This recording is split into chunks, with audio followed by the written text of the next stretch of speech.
The castles of the lords who remained defiant were burned time and time again. The Dornishmen retaliated in 8 AC by setting half the rainwood not burnt by Rhoenys on Cape Wrath ablaze and sacked half a dozen towns and villages. In 9 AC, the dragons struck again, burning several more castles. The next year, Lord Fowler attacked Night Song, taking its defenders hostage, while Sir Geoffrey Dane marched an army to Old Town and razed the fields and villages nearby. Sir Geoffrey earned great prestige, title, and fame to his house and demonstrated the skill of the Sword of the Morning once more across the Reach. He is said to have killed more than 1,000 men in single combat and even killed 100 men himself in one battle. The Targaryens unleashed their dragons a third time, this time upon Starfall, the seat of House Dane. The defences at Starfall forced the dragons back, leaving the castle relatively unharmed. Rhoenys switched their offence to instead attack Skiriach, the seat of House Fowler, to once again be forced back by the northern Scorpion which lined the castle walls. Rhoenys once again retreated towards Hellholt, filled with furious anger. However, at Hellholt, the dragon Vigor was shot down from the sky with Queen Rhoenys upon her back, when a lucky bolt from a scorpion pierced the dragon's eye. Although Vigor destroyed the castle's highest tower and part of its curtain wall in its fall, the death of both dragon and queen was the greatest success the Dornish had against the Targaryens. The grief Aegon felt at the death of Rhoenys was great. The next 2 years would later be called the Years of the Dragon's Wrath. Aegon burned every Dornish stronghold at least once, with the exception of Sunspear and Starfall, through cunning tactics and Balerion. The Dornish held to the belief that the Targaryens refused to attack Sunspear, because they were afraid that Princess Meria might have purchased a device from Lies to slay dragons with. Due to the Free City's advanced combat experience against dragons, compared to the other parts of the world, this idea was believable. However, Archmaester Timothy, based on Hycologaron's theory of the Great Kings, offers a different explanation. Suggesting in his novel, Conjectures, that Aegon hoped this would instead turn the Dornish against the Martells. It was later found that indeed, letters have been found in which Marcher lords urged Dornish lords to surrender, claiming that House Martell had purchased their safety from the dragons. Regardless of the truth, the Dornish lords and small folk remained loyal, never betraying their trust with the Martells.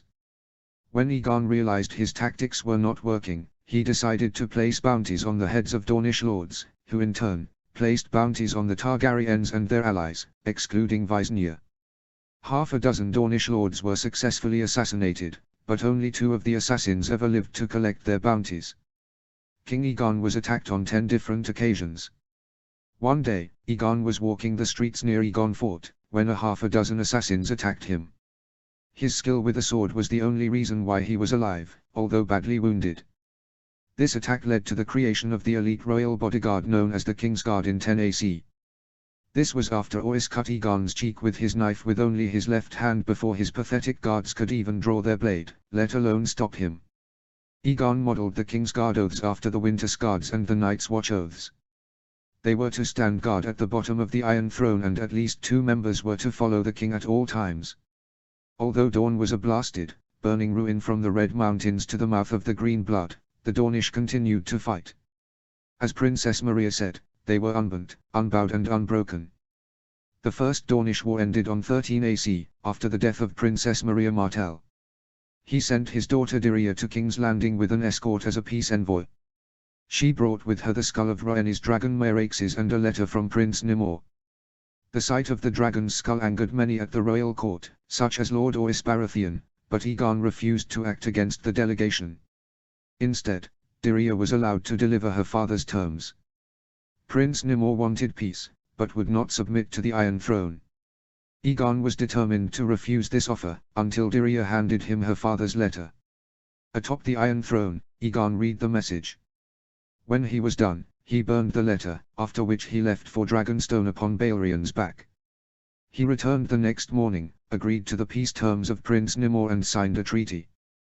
The contents of the letter are unknown, although many have speculated.